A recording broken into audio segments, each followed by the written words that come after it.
My name is Noah Hilliard, and this is my project for MGQ 201. I had recitation every Wednesday at 6 p.m. with Noel Bartz. My two survey questions were the first being, how many times did you skip breakfast per week? And the second was, how many times do you shower per week? This is a screenshot of my survey. In my head, this is about what I expected the data to look like. I expected people to shower quite frequently throughout the week, and I expected a lot of people to skip breakfast the majority of the time. Based off of this, it looks like the mode or the most common answer for skipping breakfast is going to be 5, and the most common for taking showers is going to be about 7, around there, 6 to 7. It may look like there are some outliers, but it's really just people doing different notation or putting in more words than they really needed to. For descriptive statistics, my variable 1, I chose how many times people showered per week. I felt like it would be easier to determine a confidence interval because I would have a higher maximum and a lower minimum. For variable 2, my hypothesis test, I chose how many times people skip breakfast because I'm kind of curious. I feel like the majority of people skip breakfast the majority of the time. There were no extreme outliers or any extremes in either of the variables, so I did not have to remove any. I had at least 30 observations for both. And over here for variable 1, the mean and median was 6.5 with an average answer of 7, or I should say most common answer of 7, and the standard deviation was 2.15 for 30 observations. I'd say that data was normally distributed. For variable 2, the breakfast, the mean is 3.93, and the middle answer, or the median, was 5, with the most common answer being 5. Standard deviation was 2.45 with a left skewed observation.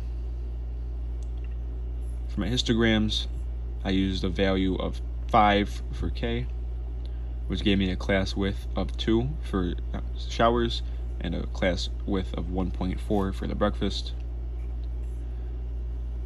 This is the interval visualization of variable 1 confidence. So from bound 4 to 6, frequency of 10. Answers 6 to 8, there's frequency of 16. And the higher we get on showers per the week, the lower the answers were. So I'd say a histogram does not accurately describe my data. It makes it look left skewed when in reality I would argue it's normally distributed.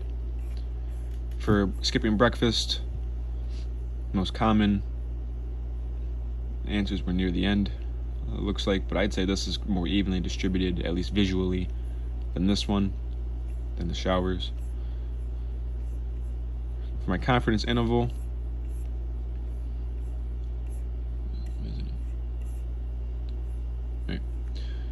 sample mean, standard deviation, sample size are the same. I use these to calculate the t-distribution of 0.3917. In determining the alpha level with a 95% level of confidence is 0.05, which gives me a critical t-score of 2.0452.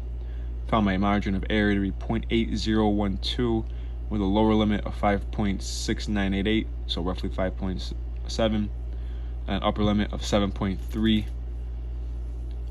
So if we go back to my histogram, my confidence interval, my lower limit is about 5.7 and my upper limit is about 7.3, with my average being 6.5, so it's closer to the upper limit. For my hypothesis test, the claimed average for people skipping breakfast is that the average person skips breakfast 3 times per week. I don't think this average is accurate. I think the answer would be larger because I myself skip breakfast more than 3 times per week. I feel like the average college student / adult does the same. So I'm performing a right-tailed t-test.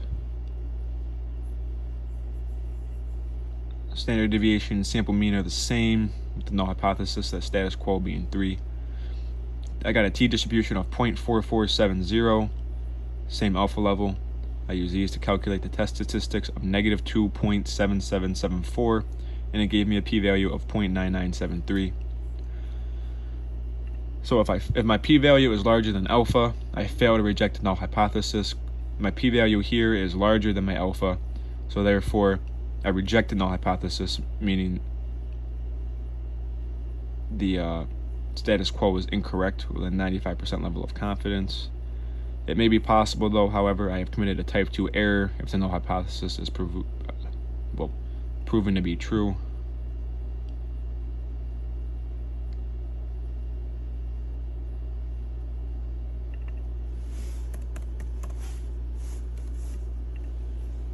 Change that.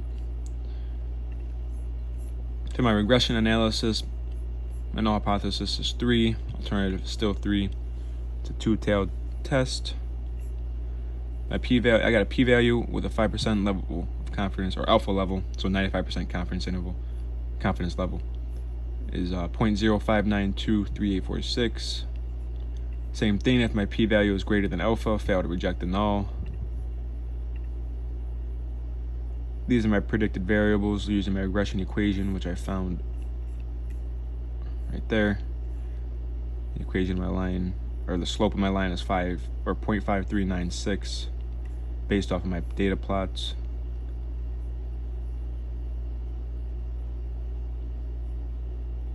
And I had a 0.855538464 variation in my y variable.